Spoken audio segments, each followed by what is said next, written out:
Hello friends, welcome to my YouTube channel online Vinay academy.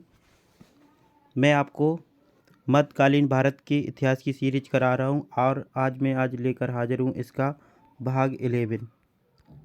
मैं इसके भाग 1 से लेकर भाग 10 तक पहले ही अपलोड कर चुका हूं। अगर आप मेरे चैनल पर पहली बार आए हैं तो चैनल को सब्सक्राइब करें और प्ले लिस्ट में जाकर वो पहले की वीडियो देख सकते हैं।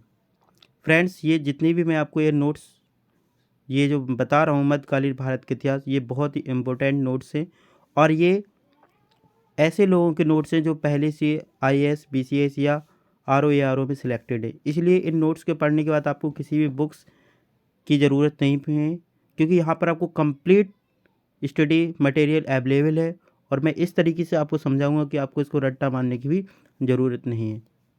कल मैंने आपको भक्ति आंदोलन पढ़ाया था, उसके बाद आज मैं लेकर आया हूँ सूफी आंदोलन।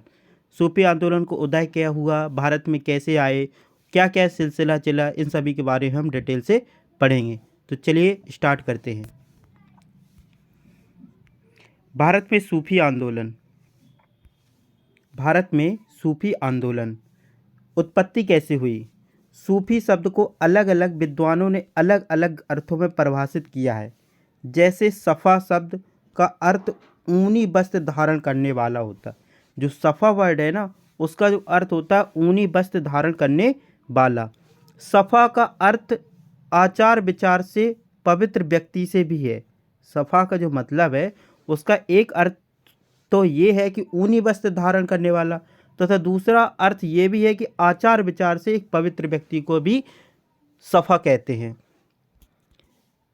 एक मत यह भी है कि मदीना में मोहम्मद साहब द्वारा बनवाई मस्जिद के बाहर सफ़ा नामक पहाड़ी पर, जो पैगंबर मोहम्मद साहब द्वारा जो बनवाई गई मस्जिद के बाहर जो मदीना में सफ़ा नामक पहाड़ी पर जिन व्यक्तियों ने शरण ली तथा खुदा की आराधना में लीन रहे, वही लोग सूफी कहलाए। यह एक मत है। एक मत ऐसा भी माना जाता है कि पैगंबर मोहम्मद साहब द्वारा मदीना में जो मस्जिद के बाहर जो सफ़ा नामक पहाड़ी पर तो जो लोग वहाँ रहते थे, वही लोग जो खुदा की आराधना करते थे वही बाद में सूफी कहलाए। वैसे तो सूफीवाद का जो उद्भव है, यानी कि वो कहाँ पर हुआ? ईरान में हुआ था। सूफीवाद इस्लाम के भीतर एक सुधारवादी आंदोलन था। सूफीवाद जो था वो इस्लाम के भीतर एक सुधारवादी आंदोलन था। प्रारंभ में सूफियों में राबिया प्रसिद्ध थी। कौन प्रसिद्ध था? राबिया। राबिया एवं मसूर बिन हलाज ने क्रमशः 8वीं और 10वीं शताब्दी में ईश्वर एवं व्यक्ति के बीच प्रेम संबंध पर बल दिया। अल गज्जाली ने रहस्यवाद तथा इस्लामी परंपरावाद को मिलाने का प्रयत्न किया था। यानी कि जो राबिया है वो प्रसिद्ध सूफियों में मानी जाती हैं शुरुआत में। और एक दूसरे भी थी जिनका नाम था मसूर बिन हल्लाज। ये जो राबिया थी वो 8वीं शताब्दी में थी, मसूर बिन हल्लाज थे वो 10वीं शताब्दी में थे। और इन्होंने ये बताया था कि ईश्वर और व्यक्ति के बीच कैसे आप प्रेम संबंध रख सकते हैं। इसके अलावा जो अल गजाली ने बताया था कि रहस्यवाद एवं इस्लामी परंपरावाद को मिलाने का उन्होंने प्रयास किया था। ठीक है ना? अगला पॉइंट समझते हैं। इब्न उल अरबी ने, किसने? इब्न उल अरबी ने सूफी जगत में वहदत उल वजूद का सिद्धांत प्रतिपाद किया, जो एकेश्वरवाद से संबंधित था। यानी कि इब्न उल हलवी ने सूफी जगत में वहदत उल वजूद का सिद्धांत प्रतिपाद किया, जो कि एकेश्वरवाद से संबंधित था। एकेश्वरवाद का मतलब एक ही ईश्वर की आराधना करना, एक ही भगवान या एक ही खुदा की आराधना करना। ये तो उनका प्रारंभिक इतिहास था। अब हम ये समझते हैं कि भारत में सूफीवाद कैसे आया और इन्होंने कैसे अपना प्रसार किया, इसके बारे में हम लोग डिटेल से पढ़ते हैं। तो चलिए स्टार्ट करते हैं कि भारत में सूफीवाद का उदय कैसे हुआ। भारत में सूफियों का आगमन महमूद गजनबी के आगमन के साथ हुआ था। यानी जब भारत में महमूद गजनबी आया था, उसी के समय भारत में सूफियों का भी आगमन हुआ था। भारत आने वाले प्रथम संत शेख इस्माइल थे जो लाहौर आए थे। पहले सूफी संत कौन थे? शेख इस्माइल थे, जो कि कहाँ पर आए थे? लाहौर आए थे। उनके उत्तराधिकारी शेख अली बिन उस्मान अल हुजबीरी थे। कौन थे? उनके जो उत्तराधिकारी थे उनका नाम था शेख अली बिन उस्मान अल हजबीरी, जो दातागंज बख्श नाम से विख्यात हुए। किस नाम से फेमस हुए? दातागंज बख्श के नाम से प्रसिद्ध हुए। यानी कि देखिए, महमूद गजनवी आए तो उनके साथ कौन आया? शेख इस्माइल। और जिन उनका जो उत्तराधिकारी बना उसका नाम था शेख अली बिन उस्मान अल हुजबीरी। लेकिन वो इस नाम से फेमस नहीं हुए। उनका जो किस नाम से फेमस हुए? वो दातागंज बख्श के नाम से वो विख्यात हुए। शेख अली बिन उस्मान अल हुजबीरी ने, काफ़ी बड़ा इनका नाम है, शेख अली बिन उस्मान अल हुजबीरी ने सूफी मत से संबंधित एक प्रसिद्ध रचना की थी जिसका नाम था कस्बुल महजूब। कस्बुल महजूब बहुत ही इम्पोर्टेंट है ये एग्जाम की दृष्टि से, कि शेख अली बिन उस्मान अल हुजबीरी ने सूफी मत से संबंधित, किससे? सूफी मत से संबंधित एक प्रसिद्ध रचना की थी जिसका नाम था कस्बुल महजूब। क्या नाम था उनका? कस्बुल महजूब का लेखन किया था। अच्छा, इनका नाम तो आप लोग बहुत अच्छी तरीके से जानते हैं। इनका नाम है ख्वाजा मोइनुद्दीन चिश्ती, जो अजमेर शरीफ है ना, जो आजकल हम लोग अजमेर शरीफ जिसको बोलते हैं, अजमेर में इनकी दरगाह है, अजमेर शरीफ, ये इन्हीं की है, ख्वाजा मोइनुद्दीन चिश्ती। और इन्होंने भारत में चिश्ती सिलसिला चलाया था। ख्वाजा मोइनुद्दीन चिश्ती थे, ये बहुत ही फेमस सूफी संत हुए। ख्वाजा मोइनुद्दीन चिश्ती 1192 में सयाबुद्दीन मोहम्मद गोरी के साथ भारत आए थे। सयाबुद्दीन मोहम्मद गोरी के साथ भारत आए थे। ये मोहम्मद गोरी का पूरा नाम था सयाबुद्दीन मोहम्मद गोरी। आप ऐसे याद रख सकते हैं कि ख्वाजा मोइनुद्दीन चिश्ती मोहम्मद गौरी के साथ भारत आए और इन्होंने भारत में चिश्ती संप्रदाय की नींव रखी। किसकी नींव रखी इन्होंने? चिश्ती संप्रदाय की नींव रखी। इतना समझ में आ गया? आगे चलिए समझते हैं सूफीवाद के समूह। सूफीवाद के क्या क्या समूह थे?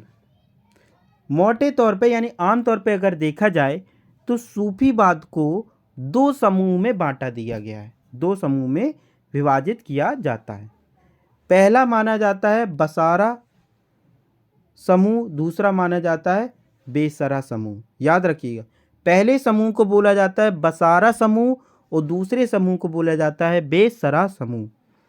बसारा समूह क्या था? ये इस्लामिक कानूनों में विश्वास रखते थे। यानी जो सूफीवाद में जो ऐसे संत जो इस्लामिक कानूनों में विश्वास रखते थे उनको बसारा समूह कहते थे, तथा सूफीवाद में ऐसे संत जो इस्लामिक कानूनों में विश्वास नहीं रखते थे, घुमक्कड़ थे, आज यहाँ है कल वहाँ है, घूमते रहते थे, उपदेश देते रहते थे, इनको हम बेसरा समूह कहा जाता है। तो मित्रों, क्या आपको ये बात समझ में आ गई कि बसारा और बेसरा समूह में क्या अंतर था? आगे चलते हैं सूफीवाद का दर्शन। सूफीवाद का दर्शन क्या है देखते हैं। सूफीवाद का दर्शन क्या है? सूफीवाद ने इस्लामिक कट्टरपन को त्याग कर धार्मिक रहस्यवाद अपनाया। वैसे तो इस्लाम में बहुत ही कट्टरता थी, लेकिन सूफीवादियों ने कट्टरता पे जोर नहीं दिया, इन्होंने धार्मिक रहस्यवाद को अपनाने का जोर दिया। सूफीवाद में इस्लाम धर्म एवं कुरान के महत्व को स्वीकारा है। सूफियों ने इस्लाम धर्म और कुरान के महत्व को स्वीकारा है, परंतु इस्लाम धर्म के कर्म कांडों व कट्टरपंथी विचारों का इन्होंने विरोध किया है। ये सबसे मेन इम्पोर्टेंट पॉइंट है कि सूफियों ने इस्लाम धर्म के कुरान को तो स्वीकारा और इसके महत्व को भी स्वीकारा है, परंतु जो इस्लाम धर्म के अंदर जो कर्मकांड थे, कट्टरपंथी विचारधारा थी, उसको उन्होंने नकार दिया। आजकल आप लोग देख रहे हैं कि वर्तमान में इस्लाम में बहुत ज़्यादा कट्टरपन के बहुत सारे ऐसे लोग हो जाते हैं जो कट्टरपन को बढ़ावा देते हैं, लेकिन सूफियों ने इस चीज़ का बिल्कुल भी विरोध किया, बिल्कुल भी स्वीकार नहीं, इनका बहुत विरोध किया। सूफी संतों ने एकेश्वरवाद में विश्वास किया। उन्होंने कहा कि एकेश्वर में विश्वास किया। उनके अनुसार ईश्वर एक है, सब कुछ ईश्वर में है। त्याग एवं प्रेम द्वारा ईश्वर को प्राप्त किया जा सकता है। सूफियों का जो मानना था कि ईश्वर एक है, सब कुछ ईश्वर में है, त्याग एवं प्रेम के द्वारा ईश्वर को प्राप्त किया जा सकता है। आगे देखते हैं कि सूफी संतों ने ईश्वर को प्रेमी माना है। किसको माना है? सूफी संतों ने ईश्वर को प्रेमी माना है, एवं वह इसी प्रेम में भक्ति, त्याग, प्रेम, अहिंसा व उपासना करते थे। कौल कव्वाली से पहले व अंत की कहावत की शुरुआत अमीर खुसरो ने ही की थी। किसने की थी? अमीर खुसरो ने ही की थी। अमीर खुसरो के बारे में मैंने आपको पहले ही बताया। अमीर खुसरो को कहा जाता है तूती-ए हिंद, तूती-ए हिंद या फिर हिंदुस्तान का तोता। ये कई राज्यों के शासनकाल में रहे अमीर खुसरो, और इन्होंने जो हम तबला देख रहे हैं ना, तबला का आविष्कार इन्हीं को माना जाता है। हालांकि कई विद्वानों में मतभेद है, लेकिन इन्हीं को माना जाता है अभी तक तो। अब देखते हैं कि सूफी में सिलसिले कैसे हुए या संप्रदाय क्या क्या थे। जैसे हिंदुओं में संप्रदाय बोलते थे, ऐसे सूफियों में उनको सिलसिले बोलते थे। तो सबसे पहले आते हैं चिश्ती सिलसिला, जो कि किसके द्वारा शुरू किया गया था? ख्वाजा मुइनुद्दीन चिश्ती के द्वारा। ठीक है, भारत में बात कर रहा हूँ। चिश्ती सिलसिला कैसे शुरू हुआ? देखिए कौन कौन प्रमुख चिश्ती संत हुए। सबसे पहले जो हुए उनका नाम था अबू अब्दाल चिश्ती। ये इसके फाउंडर थे चिश्ती सिलसिला के, लेकिन ये भारत से बाहर थे, भारत के अंदर नहीं थे, ये भारत से बाहर थे। इसके बाद थे शेख हारून, जो कि ख्वाजा मुइनुद्दीन चिश्ती के क्या थे? गुरु थे। ख्वाजा मुइनुद्दीन चिश्ती के गुरु थे, और ये भी भारत से बाहर थे, यानी कि भारत के अंदर नहीं थे। अच्छा, भारत में चिश्ती सिलसिला की जो शुरुआत है वो मुइनुद्दीन चिश्ती ने करवाई। ख्वाजा मुइनुद्दीन चिश्ती ये भारत के चिश्ती संप्रदाय के संस्थापक थे, यानी चिश्ती सिलसिला इन्हीं ने ही चलाया था। बख्तियार काकी जो रहे वो ख्वाजा मुइनुद्दीन चिश्ती के ही शिष्य थे।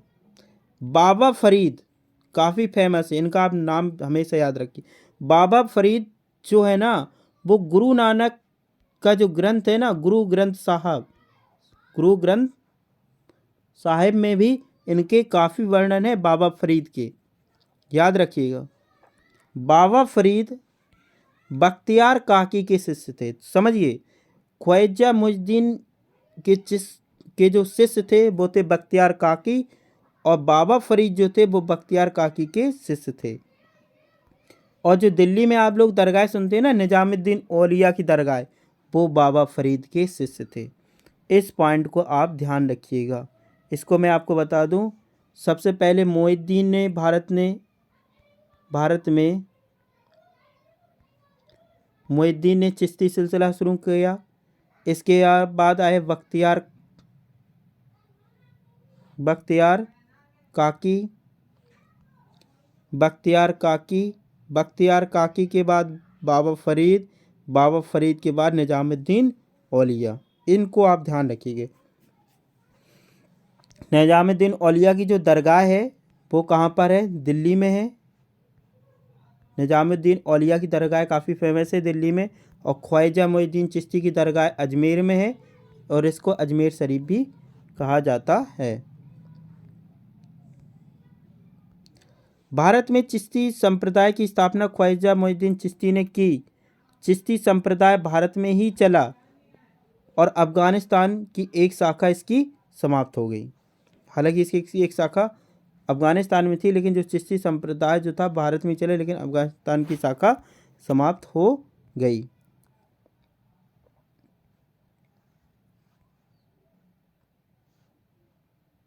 अब देखिए ख्वाजा मोइनुद्दीन चिश्ती के बारे में डिटेल से पढ़ते हैं। ख्वाजा मोइनुद्दीन चिश्ती का जो टाइम पीरियड रहा वो रहा 1143 से लेकर 1236 ईस्वी तक। जन्म हुआ था इनका अफ़गानिस्तान के सिस्तान प्रांत में। कहाँ पर हुआ था? अफ़गानिस्तान के सिस्तान प्रांत में। मृत्यु हुई अजमेर में, राजस्थान में, जिसे अजमेर शरीफ कहते हैं। खानका यानी कि जो दरगाह है वो भी अजमेर में है। इनके शिष्य कौन थे? योगी रामदेव, जयपाल, शेख हमाउद्दीन नागौरी, कुतुबुद्दीन बख्तियार काकी। ये 1192 में शहाबुद्दीन गौरी की सेना, यानी जो मोहम्मद गौरी का ही नाम है, की सेना के साथ भारत आए और कुछ दिन लाहौर में ठहरे। बाद में ये अजमेर में जाकर बस गए और यहीं पर उन्होंने चिश्तिया संप्रदाय की स्थापना की। ख्वाजा मोइनुद्दीन का अगर क्रम देखा जाए तो पहले वो लाहौर गए, लाहौर से दिल्ली और दिल्ली से फिर अजमेर, और जीवन पर्यंत मतलब मृत्यु पर्यंत तक वो अजमेर में ही रहे। इनके समय अजमेर पर पृथ्वीराज चौहान का शासन था। मुगल सम्राट अकबर ने इनकी दरगाह की 2 बार पैदल यात्रा की थी। अजमेर शरीफ की जो दरगाह की यात्रा मुगल सम्राट अकबर ने 2 बार की थी। इन्होंने धर्मांतरण को गलत माना। ये धर्म की स्वतंत्रता में विश्वास रखते थे। इसके बाद इनके जो शिष्य थे जो चिश्ती संप्रदाय में हुए, उनका नाम था ख्वाजा कुतुबुद्दीन बख्तियार काकी, जिनका टाइम पीरियड रहा 1173 से लेकर 1235 ईस्वी तक। उपाधि इनकी थी कुतुब उल अक्ताब, रईस उल सालकी, सिराज उल औलिया। ये काफ़ी उपाधि फेमस है। सिराज औलिया किसकी उपाधि थी? ख्वाजा कुतुबुद्दीन बख्तियार काकी की। शिष्य इनके थे बाबा फरीद और शेख फरीद। ये ख्वाजा मोइनुद्दीन चिश्ती के शिष्य थे। ये इल्तुतमिश के समय भारत आए थे। इल्तुतमिश ने इन्हें शेख उल इस्लाम का पद दिया था। किसका पद दिया था इन्होंने?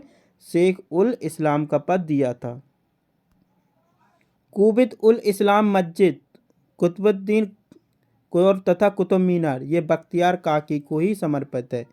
जो ख्वाजा कुतुबुद्दीन बख्तियार काकी है, जो कुतुब मीनार है वो भी इन्हीं के लिए बनवाई थी, और जो कुबत उल इस्लाम मस्जिद है वो भी इन्हीं की है, इन्हीं को समर्पित है।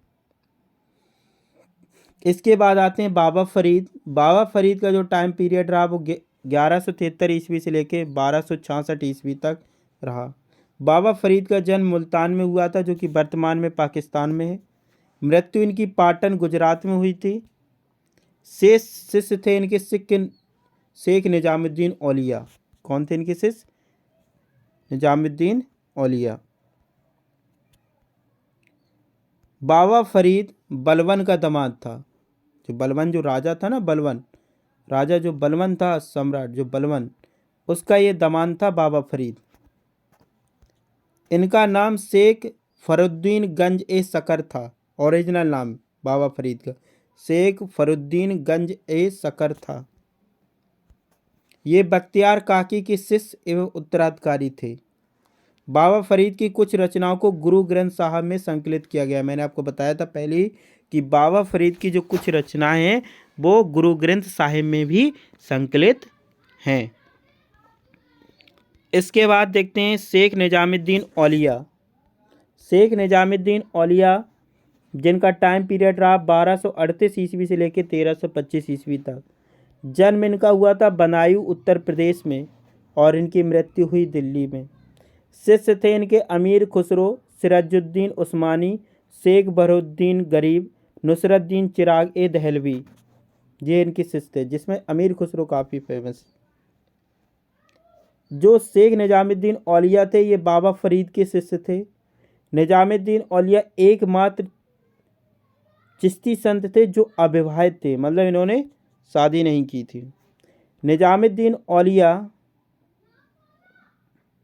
निजामुद्दीन औलिया ने 7 सुल्तानों का शासन देखा, परंतु किसी सुल्तान के दरबार में नहीं गए। यानी कि निजामुद्दीन औलिया ने 7 सुल्तानों का शासन देखा, लेकिन किसी भी सुल्तान के दरबार में ये नहीं गए। गयासुद्दीन तुगलक और निजामुद्दीन औलिया के बहुत ही कटु संबंध थे। इनका और इनका बहुत लड़ाई चलती थी, गयासुद्दीन तुगलक और निजामुद्दीन औलिया के बाद। जब एक बार ये गयासुद्दीन तुगलक बंगाल में था और औलिया दिल्ली में थे, तो ये औलिया को मरवाने के लिए दिल्ली आ रहे थे, तब इन्होंने गयासुद्दीन तुगलक से कहा था कि दिल्ली अभी दूर है, और इनको रास्ते में इनकी मृत्यु हो गई थी। निजामुद्दीन औलिया को महबूब ए इलाही या सुल्तान उल औलिया कहा जाता है। निजामुद्दीन औलिया ने योग एवं प्राणायाम को अपनाया तथा योगी सिद्ध कहलाए। याद रखिएगा, निजामुद्दीन औलिया ने योग एवं प्राणायाम को अपनाया। इनका मकबरा मोहम्मद बिन तुगलक द्वारा दिल्ली में बनवाया गया। निजामुद्दीन औलिया के अगर हम शिष्य की बात करें, तो निजामुद्दीन औलिया के जो शिष्य थे वो थे सबसे फेमस अमीर खुसरो। अमीर खुसरो का जो टाइम पीरियड रहा वो था 1253 से लेकर 1325 ईस्वी तक। अमीर खुसरो का जन्म हुआ था पटियाली, जिला कासगंज, उत्तर प्रदेश में। अमीर खुसरो औलिया का सबसे प्रिय शिष्य था। औलिया की मृत्यु के दूसरे दिन अमीर खुसरो ने भी प्राण त्याग दिए। यानी कि जिस दिन औलिया मरे उसके दूसरे दिन अमीर खुसरो की भी डेथ हो गई थी, और इसको औलिया की ही कब्र के पास ही दफनाया गया है। आज भी वर्तमान में निजामुद्दीन औलिया की दरगाह के पास अमीर खुसरो की भी दरगाह बनी है, मज़ार बनी है। इन्हें खड़ी बोली का आविष्कार का श्रेय दिया जाता है औलिया अमीर खुसरो को, और यह अपनी पहेलियों और मुकरियों के लिए जाने जाते हैं। अगले देखिए, शेख सुरजुद्दीन उस्मानी, ये भी औलिया के शिष्य थे। उपनाम था इनका अकी सिराज, उपाधि थी आईने हिंद या भारत दर्पण। निजामुद्दीन औलिया ने इन्हें उपाधि दी थी। इन्हें बंगाल में निजामुद्दीन औलिया को उपदेश को पहुंचाया। शेख सिराजुद्दीन उस्मानी ने बंगाल में औलिया के विचारों को फैलाया था। इसके बाद अगले जो हुए उनका नाम था शेख बहरुद्दीन गरीब, ये भी औलिया के संत थे। मोहम्मद बिन तुगलक ने इन्हें दक्षिण के जाने के लिए बाध्य किया, और इन्होंने दक्षिण भारत में चिश्ती संप्रदाय की नींव रखी। यानी शेख बहरुद्दीन गरीब ने दक्षिण भारत में चिश्ती संप्रदाय फैलाया। अगले इनके शिष्य थे, इनका नाम था शेख नसरुद्दीन चिराग दहलवी। रचना इनकी थी तौहीद ए वजूदी। निजामुद्दीन औलिया ने इन्हें अपना उत्तराधिकारी घोषित किया था। इन्होंने फिरोज शाह तुगलक को गद्दी पर बैठाने में बहुत बड़ी सहायता की थी। किसने? शेख नजरुद्दीन चिराग दहलवी ने। किसको? फिरोज शाह तुगलक को।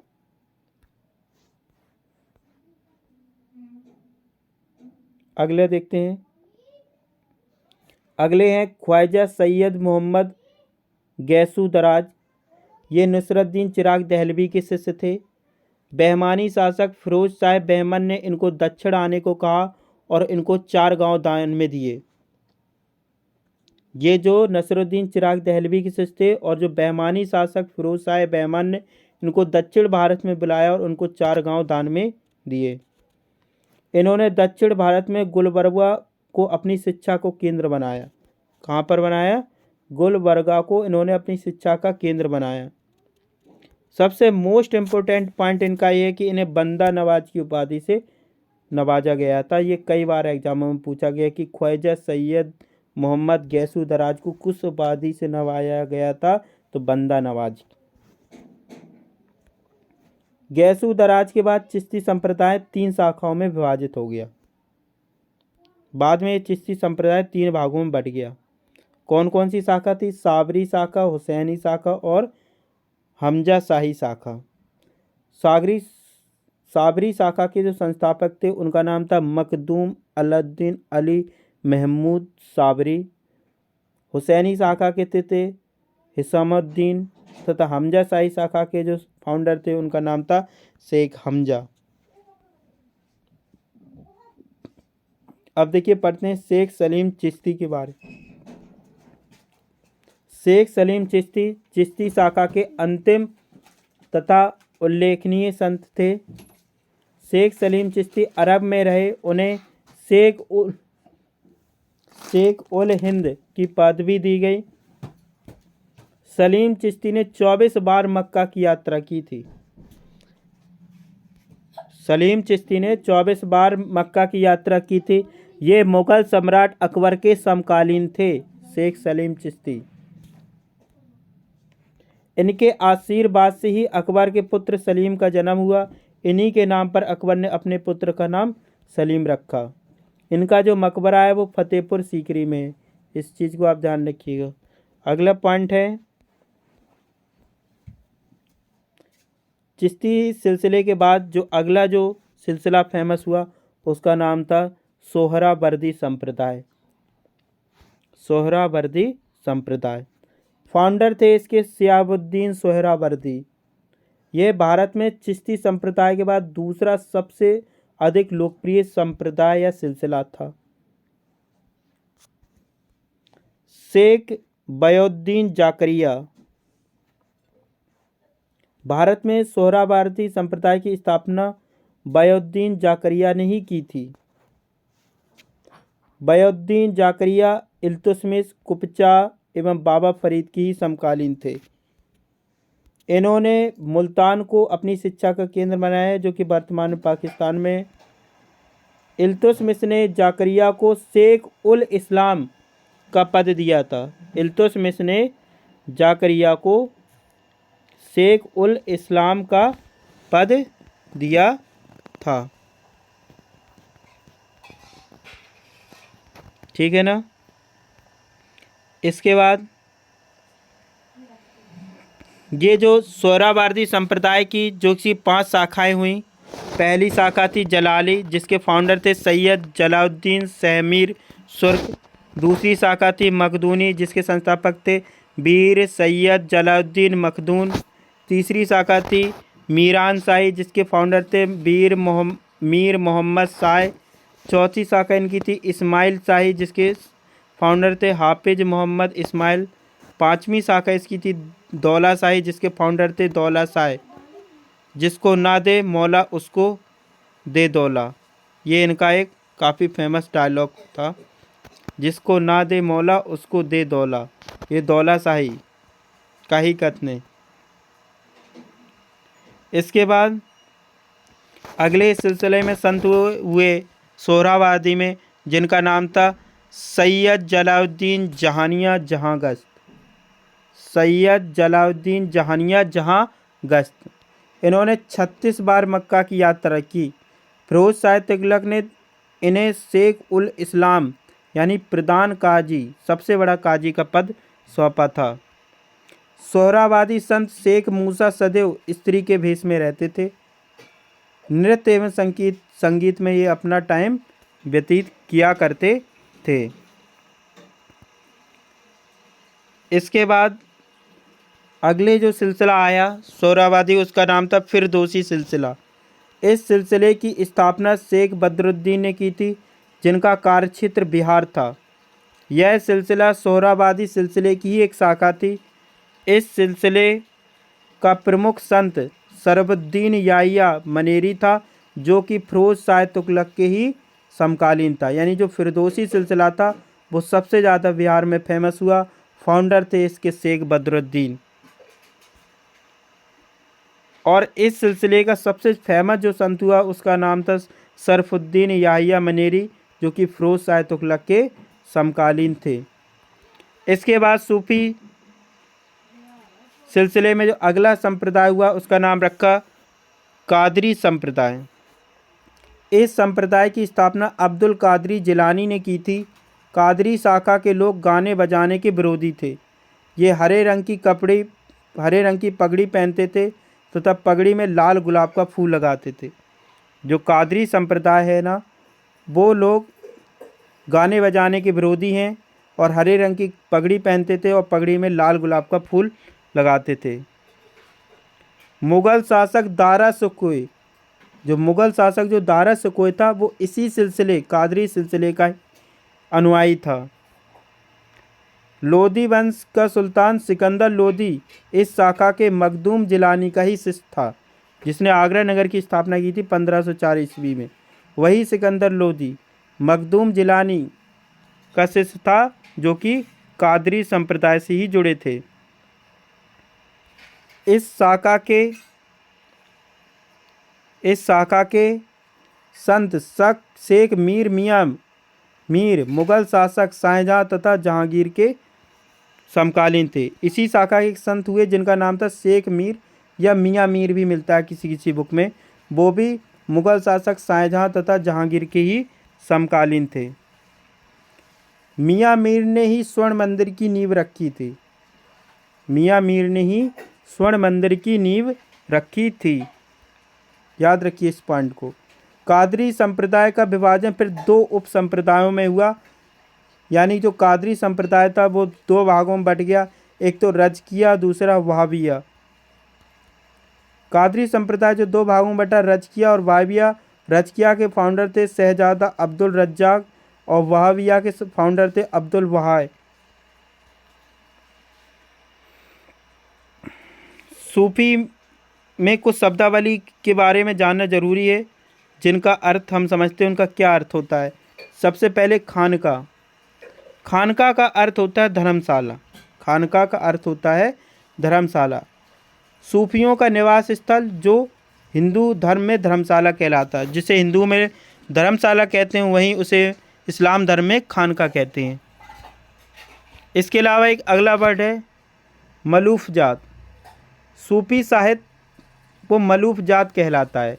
सूफी साहित्य को मलूफ जात कहलाता है। बासारा वो सूफी जो इस्लामी कानून शरीयत से नहीं बंधे होते थे। बासारा उनको बोलते थे जो शरीयत के कानून को नहीं मानते थे।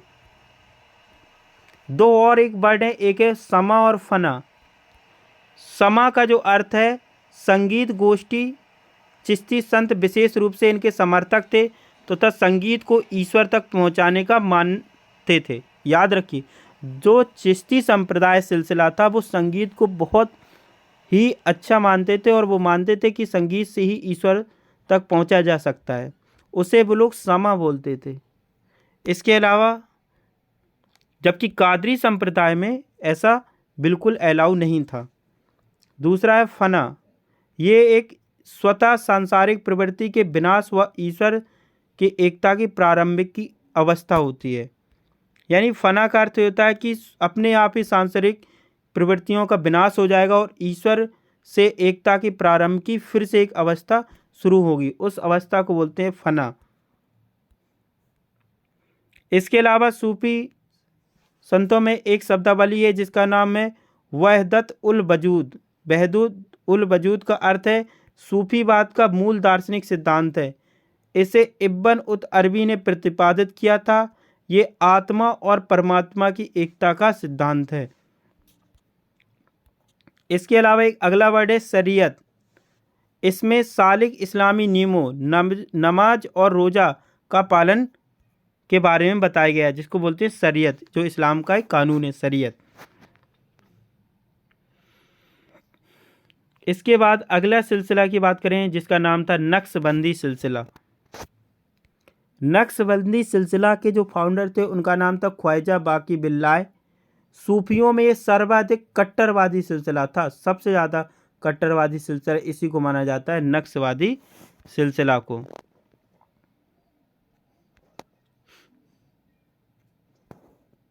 इसके बाद आगे देखते हैं शेख अहमद सरहिंदी। उपाधि इनको मिली थी मुजाहिद, जिसका अर्थ होता है धर्म सुधारक, तथा मुजहिद अलिफसानी। ये दो उपाधि इनको मिली थी, मुजाहिद और मुजहिद अलिफसानी।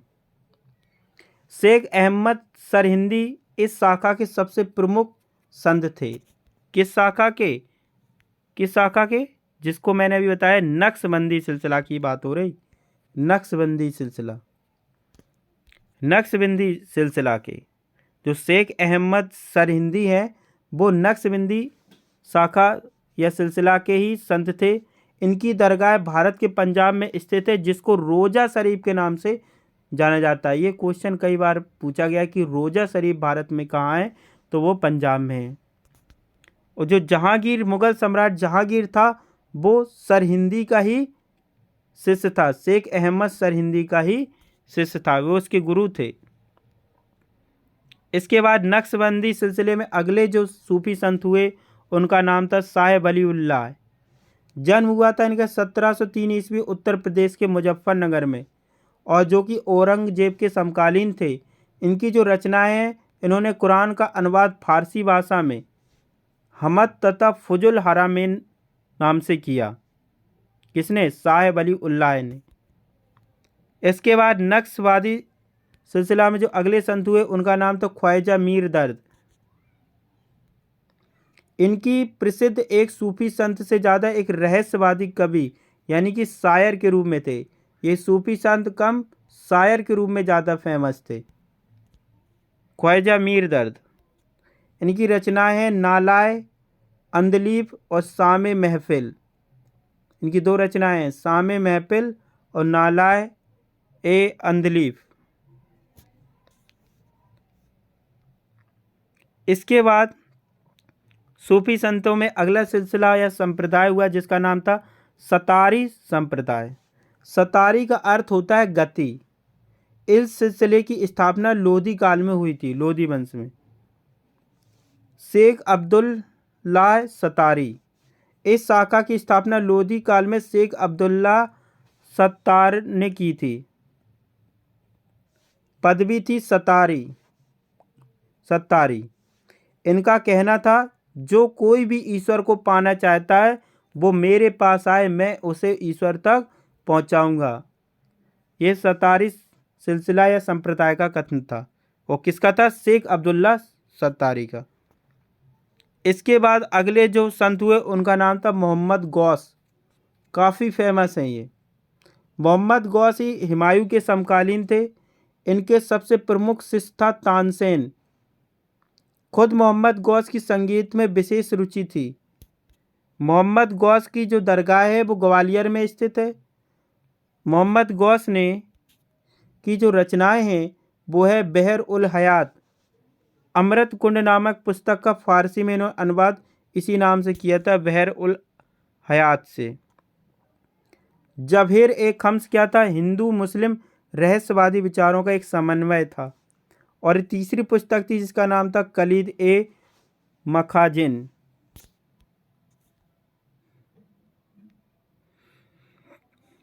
इसके बाद और बताते हैं अगले जो हुए उनका नाम था साय बजुद्दीन। इन्होंने गुजरात को अपनी शिक्षा का केंद्र बनाया। औरंगजेब ने उत्तराधिकार के युद्ध से पूर्व इनके शिष्य शेख बदरुद्दीन से ही आशीर्वाद लिया था, साहेब बजुद्दीन के शिष्य। और विशेष तत्व आपको बताएं, मदारिया संप्रदाय की स्थापना शेख बदरुद्दीन साहेब मदार ने उत्तर प्रदेश के कन्नौज के मकनपुर में की थी। ये काफ़ी फेमस है। जो मदारिया संप्रदाय की जो स्थापना है वो शेख बदरुद्दीन साहेब मदार ने की थी, जो कि उत्तर प्रदेश के कन्नौज के मकनपुर में स्थित है। कुब्रविया संप्रदाय, कौन सा संप्रदाय? कुब्रविया संप्रदाय कश्मीर में स्थित सूफी संप्रदाय था, जिनके प्रमुख संत अली हमदानी व मीर सैयद। जो कुब्रविया संप्रदाय है वो कश्मीर में फेमस एक सूफी संप्रदाय था, जिसके प्रमुख संत थे अली हमदानी और मीर सैयद। इसके अलावा और भी सिलसिला हुआ जिसका नाम था रोशनिया संप्रदाय, जिसके संस्थापक थे वाजिद अंसारी। रोशनिया संप्रदाय के जो फाउंडर थे उनका नाम था वाजिद अंसारी। ये मूल रूप से अफगानिस्तान के थे।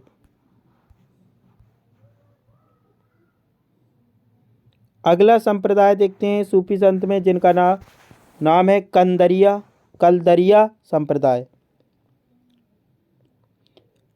कलंदरिया संप्रदाय है। कलंदर शब्द का अर्थ होता है लकड़ी का गट्ठा, और कलंदर शब्द का दूसरा होता है चिंता रहित व्यक्ति। कलंदर के दो अर्थ होते हैं, एक तो होता है लकड़ी का गट्ठा और दूसरा कलंदर का अर्थ होता है चिंता रहित व्यक्ति, यानी जो चिंता ना करता हो। संस्थापक थे इसके नजमुद्दीन कलंदर। कलंदरिया संप्रदाय के। इसके बाद अगले सूफियों में जो संत हुए उनका नाम था सैयद निजामुद्दीन कलंदर। इन्होंने ब्रिटेन व मक्का की 40 से भी अधिक बार यात्रा की। कहा जाता है इन्होंने 40 वर्ष उपवास किया था और 30 वर्ष एक ही पत्थर पर बैठे रहे थे।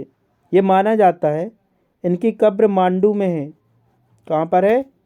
मांडू में।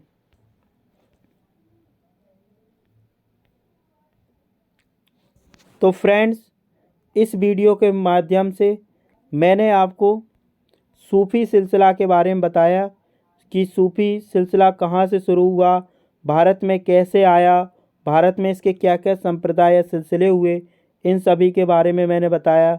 कौन सा सिलसिला सबसे पहले आया? चिश्ती में ख्वाजा मुइनुद्दीन चिश्ती। और सूफ़ी आंदोलन में कौन कौन से कवि हुए, उनका क्या दर्शन था, उन्होंने क्या उद्देश्य थे, इन सभी के बारे में बताया। अगर आपको ये मेरा वीडियो अच्छा लगा है तो प्लीज़ इसको आप सब्सक्राइब करें, चैनल को लाइक करें और अपने जितने भी फ्रेंड्स ग्रुप हैं उसमें शेयर अवश्य करें। Thank you for watching. मिलते हैं नेक्स्ट वीडियो में।